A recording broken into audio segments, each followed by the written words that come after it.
ಕಳೆದ ಜುಲೈ 14ರಂದು ರೇವತ್ಗಾಮ ಗ್ರಾಮ ಪಂಚಾಯತ್ ಅಧ್ಯಕ್ಷೆ ಪುತ್ರ ಕಾಮೇಶ್ ಪಾಟೀಲ್ ಹಾಗೂ ಇನ್ನಿಬ್ಬರು ಸ್ನೇಹಿತರ ಮೇಲೆ ಹಲ್ಲೆ ಮಾಡಿದ್ದ ಆರೋಪದಡಿ ಜೈಲು ಪಾಲಾಗಿದ್ದ ಇಂಡಿ ಮಾಜಿ ಶಾಸಕರಾದ ರವಿಕಾಂತ್ ಪಾಟೀಲ್ಗೆ ವಿಜಯಪುರ ನ್ಯಾಯಾಲಯ ಜಾಮೀನು ನೀಡಿದ್ದರಿಂದಾಗಿ ಕಲಬುರಗಿ ಹೈಕೋರ್ಟ್ ಮೊರೆ ಹೋಗಿದ್ದ ಮಾಜಿ ಶಾಸಕರಿಗೆ ಸದ್ಯ ಕಲಬುರಗಿ ಹೈಕೋರ್ಟ್ ಜಾಮೀನು ನೀಡಿದೆ. ಸಾಕ್ಷಿ ನಾಶಪಡಿಸಬಾರದು ಹಾಗೂ 2 ಲಕ್ಷ ರೂಪಾಯಿಯ 2 ಬಾಂಡ್ ಮತ್ತು ಇಬ್ಬರ ಶ್ಯೂರಿಟಿ ಪಡೆದ ಕಲಬುರಗಿ ಹೈಕೋರ್ಟ್ ಇಂಡಿ ಮಾಜಿ ಶಾಸಕರಾದ ರವಿಕಾಂತ್ ಪಾಟೀಲ್ಗೆ ಜಾಮೀನು ಮಂಜೂರು ಮಾಡಿದೆ.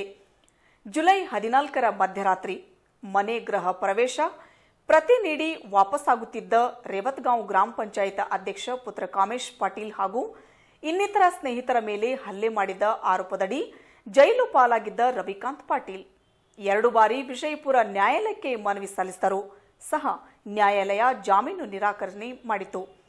ಇದರಿಂದಾಗಿ ಮಾಜಿ ಶಾಸಕರಾದ ಕಲಬುರಗಿ ಹೈಕೋರ್ಟ್ ಮೊರೆ ಹೋಗಿದ್ದರು. ಅಲ್ಲಿ ವಿಚಾರಣೆ ನಡೆಸಿದ ಕೋರ್ಟ್ ಪ್ರಮುಖವಾಗಿ ಸಾಕ್ಷಿ ನಾಶ ಮಾಡಬಾರದು, 2 ಲಕ್ಷ ರೂಪಾಯಿಯ 2 ಬಾಂಡ್ಗಳನ್ನು ಹಾಗೂ ಇಬ್ಬರ ಶ್ಯೂರಿಟಿ ಪಡೆದು ಜಾಮೀನು ಮಂಜೂರು ಮಾಡಿದೆ. ಇದರಿಂದಾಗಿ 15 ದಿನಗಳಿಂದ ಜೈಲು ಪಾಲಾಗಿದ್ದ ಮಾಜಿ ಶಾಸಕರಿಗೆ ಬಿಡುಗಡೆ ಭಾಗ್ಯ ದೊರೆತಂತಾಗಿದೆ.